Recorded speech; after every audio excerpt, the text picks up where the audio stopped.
Vous savez certainement qu'en Europe, on a souvent été privé de certains jeux de qualité qui n'existent qu'au Japon. On peut avoir la chance de mettre la main sur une version PAL, mais des fois, c'est même pas la peine d'espérer voir le jeu débarquer ici. Eh bien, c'est le cas pour Magical Vacation. Les producteurs ont pensé que la franchise essuierait de faibles chiffres de vente en Occident et ne l'ont jamais sorti hors de chez eux. En 2006, sort une suite à Magical Vacation appelée Magical Star Sign. Évidemment, personne ne s'attendait à ce que le jeu sorte en Europe. Pourtant, en 2007, Magical Star Sign débarque dans les bacs français parce que fuck you. Malheureusement, malgré un succès auprès des critiques impressionnants, peu de gens ont continué à en parler. Dans N'oubliez pas sur Shaman King, je disais être surpris sur le fait qu'il n'y a pas de vidéo notable sur le manga. Là, il n'y a même pas de vidéo de Magical Star Sign du tout. Il y a peut-être un unboxing incroyablement intéressant. Bueno, pues nunca lo vi en persona, lo vi una vez en el GameStop, cuando había GameStop en persona, pero por 15 euros no tenía dinero en ese momento, así que no lo pude comprar de segunda mano. Y bueno, pues este chico pues lo vi y estaba de aquí en Alicante, y como estoy ahora mismo aquí, pues hemos quedado hoy, jueves, por la mañana y...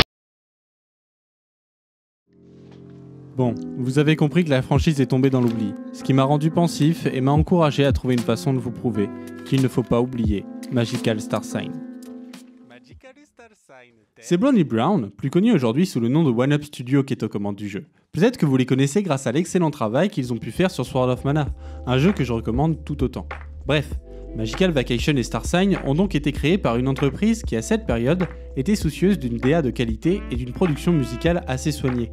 Les meilleurs exemples restent Mother's 3 ou Sword of Mana justement, qui annoncent clairement le ton de Magical Vacation en premier lieu, puis de sa suite. Magical Star Sign prend place dans le système solaire de Baklava, composé d'une planète de la Terre, de l'eau, de la forêt, du vent, du feu, ainsi que Kovomaka, un petit astre abritant une académie de magie. L'histoire illustre 6 étudiants de cette académie dont le type de magie correspond, comme par hasard, exactement aux éléments de ces planètes. Dans cette école, il y a Miss Madeleine, la prof. Tout le monde aime Miss Madeleine, sauf elle, qui se déteste. Un jour, le directeur Biscotte reçoit une lettre de Maître Choucroute, un ancien diplômé de l'académie. « Monsieur Biscotte, je suis maintenant devenu le chef des pirates de l'espace. Je vais vous botter le cul très très fort et détruire le système Baklava. Cela vous poserait-il un problème ? Je vous prie d'agréer mes salutations distinguées. » Du coup, Madeleine lui répond « C'est celui qu'il dit. Qu'il y est. » Madeleine prend alors un vaisseau extrêmement bien caché dans l'académie. Ici. Puis s'en va chercher Choucroute. Au bout de 3 mois, elle n'est toujours pas revenue et les 6 étudiants décident donc de prendre chacun une fusée et de partir à la recherche de Miss Madeleine. Oh mais on sait pas piloter une fusée, c'est pas grave.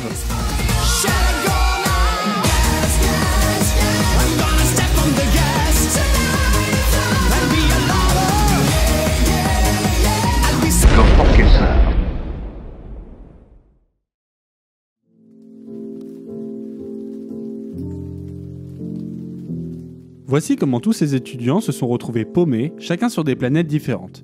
Et l'objectif du héros est maintenant de retrouver tout le monde pour revenir à l'école. Mais quelle bande de cons!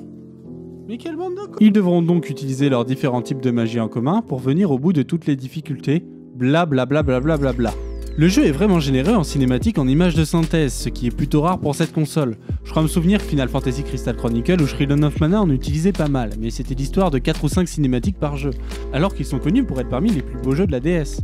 Là, on en a au moins 2 pour chaque planète, donc ça fait 12 avec quelques extras. Les développeurs ne se sont pas arrêtés à l'utilisation de ces images de synthèse, juste pour souligner un moment important. Ils ont fait en sorte de rendre le jeu une claque graphique du début à la fin, en mettant de façon régulière. Sachant que la plupart des jeux DS n'ont même pas de scène aussi soignée, c'est vraiment appréciable et rend l'expérience une des plus incroyablement homogènes et magnifiques que j'ai pu voir sur cette console. Alors que pour les jeux DS, l'écran supérieur sert habituellement à projeter des cartes, des statistiques ou des positions de personnages, Magical Star Sign ne se prive pas d'y étaler ses décors majestueux en continuité avec l'écran du bas aussi fréquemment que possible. D'ailleurs, en plus de prolonger l'image, cet écran sert aussi à souligner les sorts des héros ou à rendre encore plus impressionnant et menaçantes les attaques des boss. Le double écran est également utilisé de façon stratégique, que ce soit pour afficher des statistiques décisives en combat ou pour enrichir une rencontre avec un ennemi. Par exemple, lors du combat contre Maître Cassoulet, ce dernier utilise des frappes qui font trembler la grotte pour faire tomber des stalactites situées en haut de l'écran. Dans le combat des totems, chaque partie du totem peut mourir en un seul coup, mais inflige des dommages explosifs immenses. L'utilisation du double écran ici est clairement faite pour rendre le boss plus massif et lui donner un côté invincible. Le double écran nous permet également de compter le nombre d'étages et de préparer notre stratégie en fonction. Et c'est justement le fait de donner autant d'importance à l'écran du haut qu'à celui du bas qui rend le jeu visuellement impressionnant en permanence. En plus, Magical Star Sign possède des couleurs joyeuses et chaleureuses avec une patte graphique assez unique, ce qui ne rend l'expérience que plus agréable. C'est maintenant qu'on arrive au point qui va être assez discuté. Je vois bien que l'aspect du jeu le moins apprécié, c'est sa bande son. Mais alors là, franchement, je comprends vraiment pas pourquoi. Je trouve au contraire qu'elle est assez bien pensée de façon générale. Pour citer quelques exemples rapides.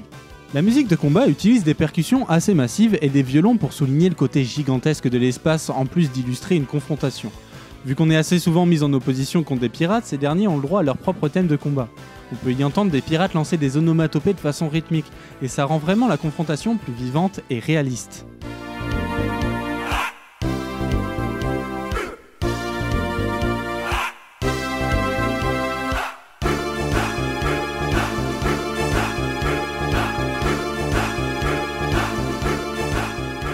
On a le thème du menu, joué uniquement avec des percussions et rempli de détails sympas, comme son utilisation du güiro très cool.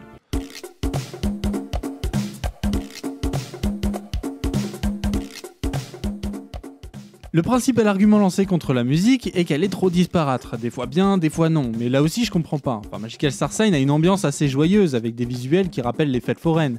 La musique justement appuie carrément le propos avec une majorité de musique festive ou de cirque. Tout ça donne une homogénéité à la bande son qui sert bien l'ADN Magical Star Sign. J'aimerais bien vous faire écouter d'autres exemples, mais si je continue comme ça on va jamais en finir. Alors je vais juste vous afficher quelques titres de musique un peu festives de Magical Star Sign, plus ou moins intéressantes, qui font de cette BO une bonne BO pour moi. Après, dites-moi ce que vous en pensez dans les commentaires, ça m'intéresse vraiment. Je suis pas du tout en train de m'énerver. L'humour est une dimension clé de Magical Star Sign, et d'ailleurs, perso, j'ai l'habitude de jouer en anglais aux jeux vidéo, mais là, ne le faites pas. La traduction française est bien meilleure et arrive à interpréter les jeux de mots et les blagues à la con, ce qui est relativement compliqué quand on fait de la traduction. Chaque fois que je joue, j'ai toujours un petit moment d'incompréhension en voyant les noms des personnages. C'est des noms de bouffe ou des familles d'objets. Genre, il y a cassoulet, choucroute, madeleine, biscotte, pizza, etc. Il y a même un village avec des prénoms jeux de mots. Genre, elle a fait la fête. Yvan, n'importe quoi. Elle a Hello, Dijon. darkness, my old friend. I've come to talk with you again.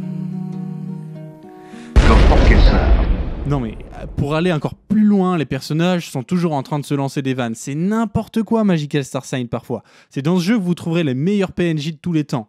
Genre, bout de bois. Ah non mais la drogue chez Brownie Brown, ça y va hein. Le jeu est optimisé pour une utilisation au stylet, c'est vraiment pas fait pour les boutons. Rien que pour faire une action, il faut appuyer sur la gâchette à l'arrière de la console, c'est pas ergonomique du tout. Mais bon, je pense que c'est fait exprès pour nous pousser à utiliser le stylet, puisque c'est avec celui-ci que tout s'étoffe. Par exemple, lorsqu'un personnage lance un sort, si on le touche au dernier moment, on peut augmenter son pouvoir légèrement, c'est confirmé par un petit bruit et une animation. Lorsque les ennemis nous attaquent, on peut également toucher le personnage juste avant qu'il se fasse frapper pour le mettre en défense rapidement. C'est du tour par tour, mais finalement c'est bien plus dynamique, rien qu'en nous poussant à être un peu plus attentif de qui attaque qui et quand. La position des personnages joue également un rôle crucial, car lancer un sort devant ou derrière le champ de bataille modifie comment est exécutée la magie. Par exemple, il y aura un soin puissant sur un allié si on est devant, alors que si on se situe derrière, le soin sera plus faible, mais touchera toute l'équipe. Mine de rien, c'est une technique qu'on retrouve régulièrement dans les JRPG classiques comme Final Fantasy, mais son utilité est souvent limitée. Réduire les dégâts ou être visé moins souvent par exemple. Là, les sorts de buff, lorsqu'ils sont lancés depuis l'arrière, ont plus d'impact sur l'équipe, nous incitant instinctivement à vouloir protéger les gars en soutien de façon plus prononcée que dans d'autres jeux. C'est ce côté instinctif qui est vraiment à souligner, puisque sans réellement y penser, le jeu nous donne une sensation de satisfaction en valorisant le rôle des personnages. Mais le cœur de Magical Star Sign reste dans le système élémentaire. Chaque héros a un élément. Par exemple, Pico possède le feu. L'élément sera fort contre un type, ici le feu bat la plante. Mais sera aussi faible contre un autre élément. Pour le feu, c'est l'eau. C'est un espèce de pierre-feuille-ciseau géant à la Pokémon en fait. Là où ça devient vraiment intéressant, c'est que chaque planète du système Baklava correspond également à un élément. Lorsque la planète est alignée dans son axe, alors tous les gens qui maîtrisent l'élément deviendront plus forts. Je sais pas si je suis vraiment clair, mais avec cet exemple ça devrait aller. Pico fait toujours partie de l'élément du feu. La planète Razen, c'est la planète du feu, donc si Razen est aligné dans son axe, Pico deviendra plus fort. Si Cassia, la planète de l'eau, est alignée dans son axe, alors Sorbet qui maîtrise l'eau deviendra plus forte. Également, lorsqu'il fait jour, les gens du jour deviendront plus forts, et lorsqu'il fait nuit, vous avez bien compris, c'est le gars de la nuit qui deviendra plus badass. Bref, le système de planètes ne s'applique pas juste aux personnages, car chaque monstre ou boss possède également un élément. Il faut donc jouer sur leurs faiblesses pour gagner. Et là où le gameplay s'étoffe vraiment, c'est que l'on peut manipuler les planètes pour les faire sortir ou rentrer de leur axe. Un exemple type. Je rentre en combat contre un boss de l'eau, et sa planète est alignée. Je sais donc que je vais me faire sévèrement casser la gueule, avec minutie bien sûr. Du coup, je vais dépenser de la mana pour faire sortir Cassia, la planète de l'eau, de son axe, afin que le boss n'ait plus ses bonus. Aussi, vu que Shai maîtrise les plantes et que cela est plus efficace contre l'eau, alors je vais faire en sorte à un moment de déplacer sa planète dans son axe, pour rendre Shai plus fort. C'est une fonctionnalité qui peut sonner un peu gimmick, qui est là mais pas si utile, alors que pas du tout, c'est vraiment au centre du gameplay. Les avantages que l'on gagne à utiliser cette technique sont énormes, si bien que la conclusion d'un combat difficile peut être déterminée par la position des planètes. De toute façon, si vous ne l'utilisez pas, vos opposants ne se priveront pas de le faire et vous allez morfler. Genre il y a un combat, ça me faisait trop chier, il y avait 6 ennemis et au fond il y en avait un que j'arrivais pas à atteindre. Il s'amusait à chaque tour à faire sortir les planètes qui boostaient mes héros. C'était une vraie partie de plaisir putain. On voit bien que le jeu possède une DA cuisinée aux petits oignons, que ça soit en termes de gameplay, de graphisme, de musique ou d'ergonomie. Le seul souci, c'est que les héros ne sont pas trop développés. On sait pas vraiment qui ils sont et quelles sont leurs histoires. On a l'impression que ce sont juste des personnalités vivantes plutôt que des personnages avec des émotions, un passé, un vrai but dans la vie. Après, leurs designs sont suffisamment intéressants pour nous intriguer.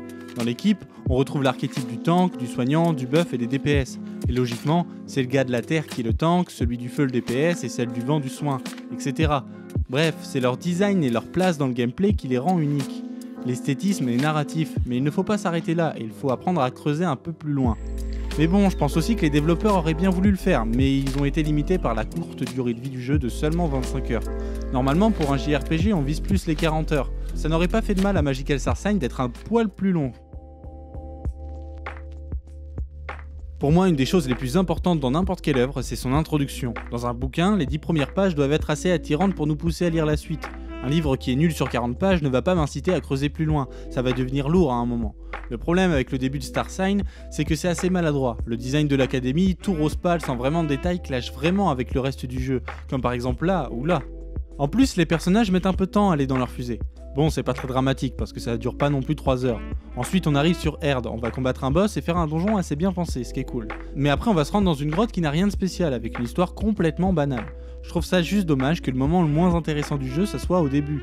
Mais c'est pas non plus un gros défaut, parce qu'en moins de 2 heures, tout ça c'est fini. Il y a des débuts de jeu qui sont bien plus chiants que ça. Je dis ça pour vous mettre en garde quand vous y jouerez. Que vous veniez pas me dire que c'est de la merde pour chien, tout ça parce que vous avez pas été foutu de dépasser les 30 minutes de jeu. Par contre, un truc cool, malgré une histoire un peu faible et des personnages pas géniaux, c'est que le monde de Magical Star Sign a une vraie personnalité.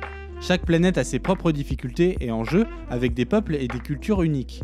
On passe au moins 2 fois sur chaque planète avec toujours une intrigue différente et la découverte de nouveaux lieux. Il y a régulièrement quelque chose de marquant ou de surprenant, que ce soit en termes de visuel, d'histoire ou de combat. Ce sont des moments qui donnent envie de revenir dans cet univers. Les donjons sont aussi relativement bien construits et vivants. Genre sur Graine, il y a une forêt dans laquelle on peut se perdre facilement. Les habitants de Graine, ils sont pas cons, ils ont mis des panneaux pour pas se perdre. C'est un petit détail, mais ça montre qu'il y a des gens qui empruntent cette forêt autre que vous, et ça c'est une chose que j'ai rarement vue dans un autre RPG. Mais croyez-moi, même s'il y a des panneaux pour vous indiquer le chemin, vous allez passer du temps à vous perdre. Dans la plupart des endroits visités, il y a des gens qui ont déjà fait la carte du lieu, du coup, au lieu de vous laisser l'immense joie de faire votre carte, ici on vous dit clairement où sont la sortie et les impasses. Après, à vous d'aller voir ce qui peut se cacher dans ces endroits. Au final, tout ça permet de faire vivre le lieu. Bon, après j'aime bien quand il y a des donjons avec des principes différents, comme dans Tales of Phantasia, où il y en a un avec du poison, un on doit jouer avec la musique du lieu, ou un autre on doit retrouver son chemin dans le noir. C'est vrai que cette sorte de gameplay unique, qui permet aux joueurs d'interagir avec le donjon, manque un peu dans Star Sign. On a vite fait le tour de ce qui nous est proposé, mais faut pas oublier que le jeu reste assez court, et je comprends pourquoi les développeurs n'ont pas voulu faire des donjons qui durent trop longtemps. L'ambiance de Magical Star Sign est donc assez unique, très festive, colorée et fun. C'est un jeu pour se détendre, sans réel objectif poussé ni histoire complexe qui oblige à être attentif tout le temps. Vu que le jeu ne se prend pas réellement au sérieux, on aurait quand même aimé qu'il aille plus loin dans le délire. C'est également pour moi le jeu le plus optimisé pour la Nintendo DS, rien que pour son utilisation du tour par tour dynamique, pour son gameplay valorisant le stylet ou pour son utilisation du double écran. Que des choses que seule la DS permet et qui pourtant sont peu utilisées. C'est pour ça qu'y jouer sur émulateur comme j'ai pu le faire pour rafraîchir ma mémoire fait perdre une grande partie du charme du jeu. Les combats sont également fun grâce au système des planètes, c'est très satisfaisant à jouer, ça donne grave envie de revenir au jeu une fois fini, rien que pour se retaper des boss géants dans des combats mouvementés au décor bien pensé. On pourrait peut-être reprocher au jeu qu'il ne prend pas assez le temps pour développer ses personnages, contrairement à ses planètes vivantes, ou d'avoir un début légèrement lent. Mais ça reste un excellent jeu que je conseille vivement, et qui est une des meilleures expériences sur DS que vous pourrez avoir.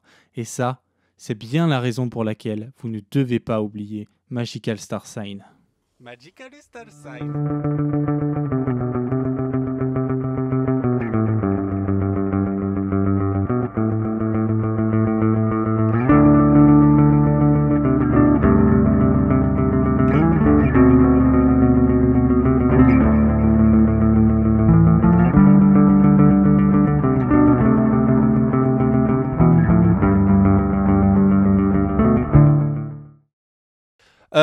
Ont donc été créés par une entreprise qui, à cette période, était soucieuse d'une DA de qualité, voyez. Leur porte quelle sœur